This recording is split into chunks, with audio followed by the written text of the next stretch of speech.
This week, I want to talk about something that has come up quite a lot recently with clients, with prospective clients, and just in general, networking conversations. It's one of those topics that comes up time and time again, and it really follows on so nicely from episode 2, where we were talking about undercharging and the implications of doing that.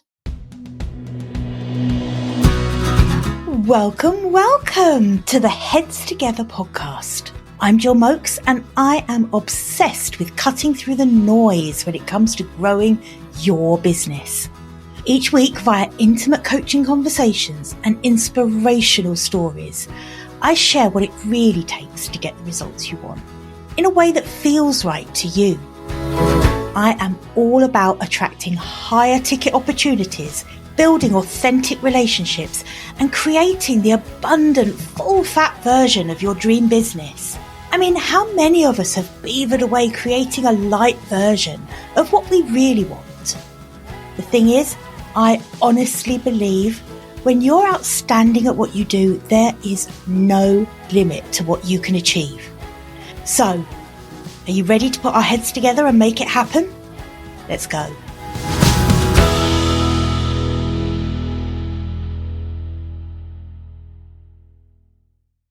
In today's episode, I want to talk about how you can increase your prices without losing clients and without feeling guilty about doing it. Because there's one thing for sure, I don't want you to ever feel guilty for charging what you're worth. And if you listen to episode 2, if you didn't, go back and listen because this is a really important one. There are really serious implications around not charging what you're worth. There are really detrimental implications that will hold you back from growing your business if you undercharge. But when it comes to actually increasing our prices, this can have us sometimes feeling like our anxiety levels are going through the roof. Because we make up the stories, don't we? We play through the scenarios of having conversations with, whether it's with clients who don't even know about us yet. It's all that thought process around what will they think of that pricing structure that I want to put into place in my business. But often one of the massive problems we have is how do we increase our prices for clients we already work with? Maybe it's a client that we started working with a few years ago when our prices were really bearing no resemblance to what we know we're worth now for that service.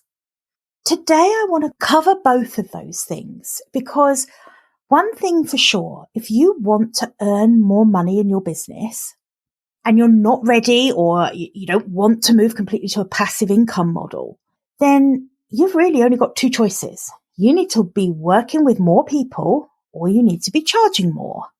And here's the thing. If you do a lot of one-to-one work, like I do, if you work with too many clients, that is the surefire way to burn out. I work so intensely with my clients that I couldn't possibly work with a lot of clients in 1 week because I go really deep. I really get under the skin of my clients' businesses. I can't do that with lots and lots of clients each week. So I have to charge accordingly. I have to charge for the service I give them, for that one-to-one attention. So if you already feel like you're kind of teetering on that edge of burnout, or maybe you're at capacity time-wise, and you've already got a waiting list in place maybe, then really your only option is to increase your prices if you want to grow your business in terms of revenue. To be honest, there's a few signs that are really big indicators that it's time to increase what you charge. I guess it's kind of like 4 main things that I want you to think about. While I go over these, just have a little think about whether any of these apply to you and your business. Are you already at capacity? And I know that can mean different things to different people. It's completely personal. I'm not going to start telling you how many clients you should or shouldn't be working with, of course. But I do believe that we all know the feeling of having taken on too much. You know, when you get that really scary feeling that you're not going to be able to deliver on a promise you've made, your schedule's just unsustainable. And that's a horrible feeling, right? Getting worried that you're not going to be able to keep up the intense level of delivery and service that you provide your clients just because you've overstretched yourself. Even if you've got a wait list, even if you very sensibly cap the number of clients that you're working with and you're operating on a wait list, unless that's a short moving list, then the chances are, you are too cheap for your reputation. You're undercharging in relation to your reputation. I'm sure there's lots of you listening and thinking that would be a fantastic problem to have. But trust me, I come across this a lot where people they know that their choice at the moment with their current pricing is to either work with way too many clients because they're so scared of turning anyone away because of that whole mindset we have sometimes around, not knowing where the next client's coming from. And if you have got an awful lot of people coming to you and you can't service them all, then like I say, you're too cheap for your reputation. And think about this, and this is a biggie. If you doubled your rates and lost half your clients, your income would be unaffected. You would literally still be earning the same amount that you earn now. Now, I'm not suggesting for 1 minute that you would want to double your rates for your existing clients. I mean, it's your business, it's your rules, remember, but I've certainly had clients who have doubled their rates for new clients and have actually seen very little change in the number of inquiries that they've had. So I think that's a definite red flag is, if you're at capacity, then it's really time to look at a significant increase in your pricing because your business will be able to withstand a drop in clients, providing you're increasing your price accordingly. Okay? The second thing I want you to think about is, do you take on clients that demand a really quick turnaround? So this is for you if you're delivering a kind of maybe it's a done for you service. Maybe you're a copywriter. Maybe you're a proofreader. Maybe you are working on branding. You're a graphic designer, something like that. Are you bringing on clients that are demanding a really quick turnaround? And you've probably heard this expression before.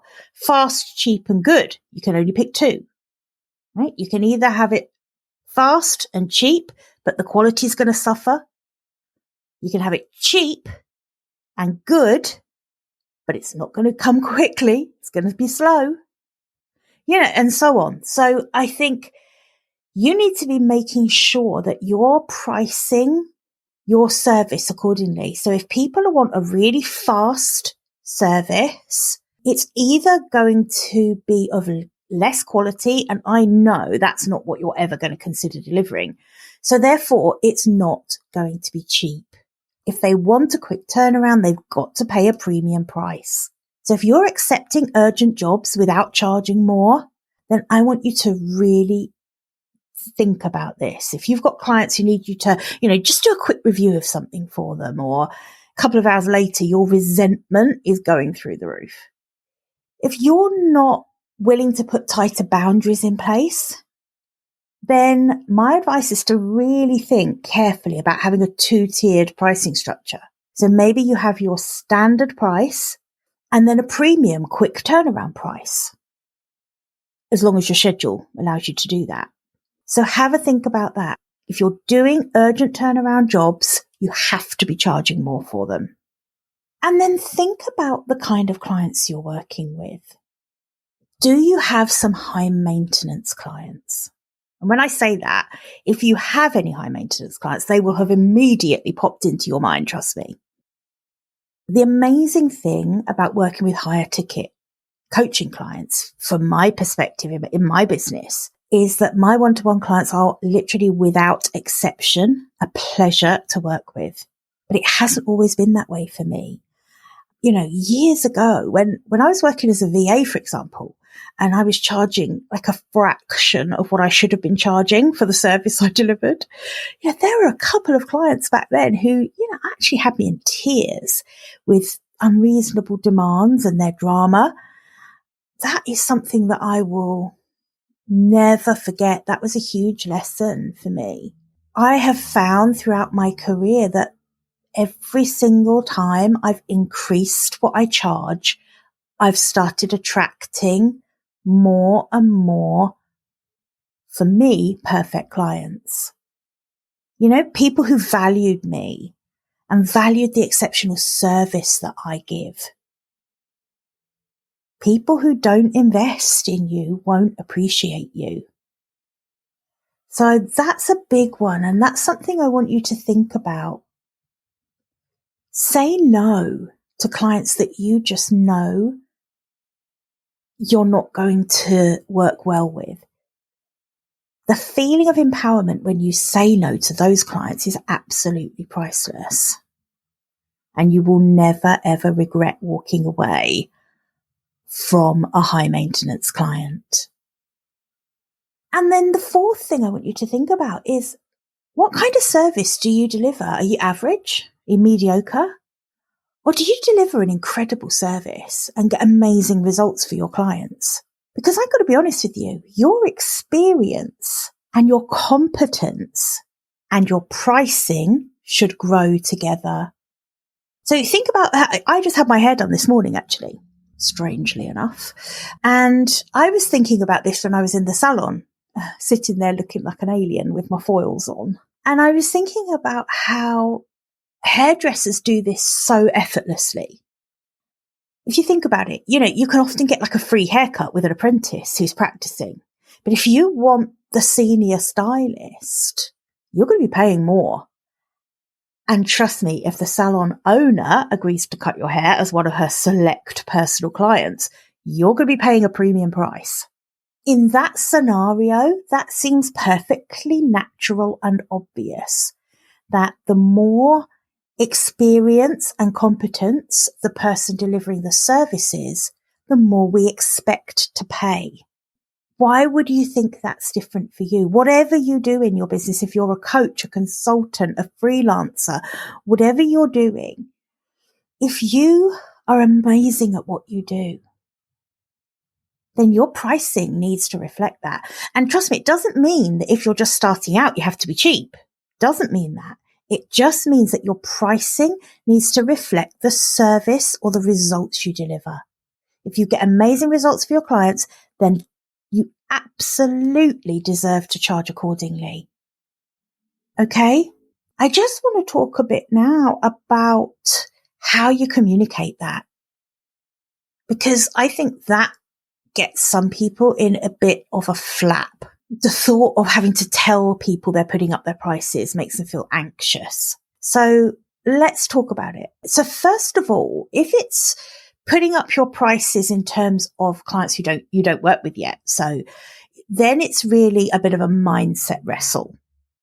Don't overthink your strategy, first of all. You know, there isn't really a pricing strategy with what we do as entrepreneurs. We just have to pick a number, do a bit of market research. But generally speaking, there's no science to this. It's your business and you get to charge what feels right to you. Right? So when you're thinking about a pricing increase, you could decide on a percentage increase, but that's probably going to end up with some weird, stupid, complicated number. And I like, you know this about me. I think if you're going to work with higher ticket clients, your numbers should be round numbers that are what they say they are. There's no $29.99s around here. You know, if you're charging $500, £500, then it's 500. It's not $4.99. So pick a number that feels right to you. And the problem is, it's your mindset that you've got to overcome now, because the little earworms are going to start with well, what if no one will pay my new price? And then I can't pay my bills. And then I lose my house. And then I live in a cardboard box. Sell my children. You know, let's breathe. That's not going to happen. It's genuinely in your interest and your future clients' interest to increase your prices. Okay? Because your price needs to reflect your value. We've talked about this before. Undercharging and overworking leads to burnout. You can't help future clients if your business is unsustainable. Undercharging, we talked about this in episode 2, undercharging reduces the perceived value of what you do. And people may not trust that an offer price so low would deliver what they're looking for. However good you know you are, you're giving out the wrong signal. And the truth is, clients who invest in themselves and their business, they show up. They do the work. They really focus. They get the results. And isn't that what it's all about? Don't you want your pricing of the service you offer to shout quality? To shout, pay me this, and you're not going to regret it because you're going to get the results. In terms of announcing it and communicating it, just do it. Update your website. Anywhere else that shows your pricing, just do it. Unashamedly, with confidence, just change the number on the website. No one else is going to think about it as much as you are. It just becomes your new pricing, right? But when we're talking about existing clients, I think that's a little bit different. I think for existing clients, you just need to think a little bit about your business model. So it might be that you increase your price for new clients coming on, and then for any existing clients that you're already working with until the end of the engagement, their current engagement with you, you keep them on their current rate. Certainly that is what I do. I wouldn't dream of increasing my prices for a client who is already working with me and is within that contract. You know, that goes without saying for me. If you came on, you know, and they've signed a contract with you for a certain period, don't even think about trying to increase your price midway through that contract. Okay. So retainer clients, you want to absolutely wait until their contract is up for renewal, then have the conversation. If you work with clients on an ad hoc basis, you know, then you do need to have the conversation. And also for clients when their contract is due to renew. Now, how do you let them know about the pricing increase and keep them as a client? The truth? Sometimes you won't. Sometimes you won't. Sometimes clients won't want to carry on working with you at your new prices. Sorry, but that's quite a possibility. But that's okay. If that client is no longer aligned with your pricing, then the absolute best decision for them might be to find someone who they are aligned with. And it will be the best decision for you too. You want to work with the clients who are right for you, the clients who value what you do and are happy to pay you what you charge. And here's the thing, to be honest, in my experience, if a pricing increase is communicated well, most clients understand. Most clients are willing to pay more to keep working with you and to keep getting that service and the results you deliver. Keep reminding yourself of the value you bring to those clients. Reread the testimonials you've received. Be confident that the pricing increase is for the benefit of your business, which in turn benefits your clients. We're not just paying lip service to that. It's genuinely true. A profitable, sustainable business model is what will allow you to keep serving clients. You don't ever have to feel guilty about charging your worth. Right? What I would recommend doing is just booking a specific 30-minute meeting with the client to discuss your pricing for the renewal of their contract. Make sure when you do that, so like I say, book a separate meeting for it. Don't take up some of their precious time with you. If you're a coach or consultant, you know, this should be done on your time, not their time. So make sure you're booking a specific call with them. And when you do talk to them about the pricing increase, this is going to sound silly, but I want to go into all the detail, give you all the tools you need to do this really well. I want you to speak slowly, clearly, and confidently. As you're telling them about the increased cost of working with you, just make sure you're letting them know how much you love working with them. But give them time and space to speak. When you say how much you love working with them, pause. Give them time to agree with you and tell you how much they love working with you too. And just remember, you're not asking for their permission to increase your rate. This isn't a negotiation. You don't need to apologize. Don't need to justify why you're increasing it. Quite often, I think people say too much. They almost start the conversation and they mean to just say, I just want to let you know that as from such and such a date, my prices are going up to X amount. They end up talking for almost an hour of justify, and I have to do it because, the overheads of the business. You don't need to do any of that.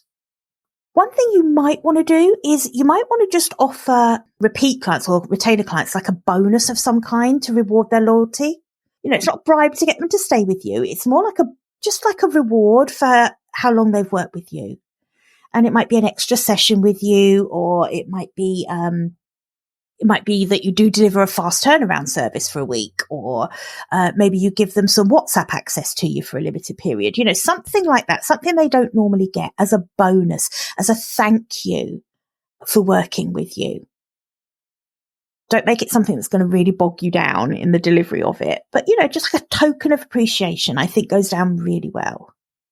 Make sure I'm running through my mental checklist here of things that you need to just think about when you're having these conversations with clients and increasing your prices. Make sure you're giving them good notice. So let's make it at least a month, and make sure you got the call in the diary well in advance. Once you've had the conversation, this is important. Make sure you're following it up by email and setting out clearly when the increase comes into effect. Okay. Don't leave anything just because it's a difficult conversation. Doesn't mean it needs to be over with really quickly and then brushed under the carpet. You're doing this proudly and you're doing it because you want to continue providing them and future clients with this amazing service. Be very, very transparent about it. No apologies, pure transparency. All right. There's a couple of ways really that you can turn pricing increases into an opportunity as well in terms of new business. Don't forget, you've got this opportunity here to email anyone you've previously had a call with. So if you've had like a sales call or discovery call or a breakthrough session, whatever you call it, enrollment call, anyone who you didn't convert into a paying client, well, the ones who you felt were a good fit for you, but you didn't sign up, this is an opportunity to email them and let them know that you're about to increase your prices and give them the chance to sign up with you now before the increase comes into effect. Now, this is a strategy that I like it as long as it is done with complete transparency and completely authentically. Please don't ever try and do this as a tactic and then, and make up something about increasing your prices. Don't do that. Don't be that person, but if you are genuinely increasing your prices, then this is a great opportunity to kind of reignite some prospects from the past. Again, post about it on social media if you want to. Let people know about that increase that's coming openly, transparently. Give them the chance to get in quick before the price goes up. And it's really important here. I just want to say it again, it's really important that you act with integrity here. If you do say your prices are going up, then see it through. Increase the price on the day you said the price was going to increase. Absolutely do it. So I hope that's been helpful. Remember, there are no pricing police here. There's no right or wrong answer. And you can change your prices as often as you like. It's your business, your way and the highway. So by all means, when it comes to pricing what you do, do your research, see what the market rates are, but most importantly, go with your gut. Go with what feels right to you, because you don't need anyone's validation but your own. Okay, everyone. Well, I hope you enjoyed that. As always, have a fantastic week. Don't forget to head to the show notes and apply. There's a link there to apply if you would like to come on the show. And I'll probably coach you for about 60 minutes. It might not all make it onto the show, but it's an absolutely brilliant opportunity to get some in-depth one-on-one business coaching. There's no charge. And the reason that I love to do this, and I'm really excited about sharing live coaching sessions with my audience here, is because what one person struggles with, you can guarantee there are hundreds or thousands of other people out there who are struggling with the same thing. So just hearing someone else voice something that you're struggling with is so comforting. And everyone else listening gets to benefit from the solutions that we come up with together during the coaching. Everyone gets to share the insights that come up. So do that. If that appeals, head to the show notes. The link is in there to apply. Okay, have a fantastic week and I will catch you next week. I hope you enjoyed this episode and that getting our heads together this week has filled your mind with what's possible. If you love the show, would you do me a massive favour, please? Would you leave a 5-star rating on Apple Podcasts? It would really help me put more heads together, reach more ears and expand more minds. Until next week, bye for now.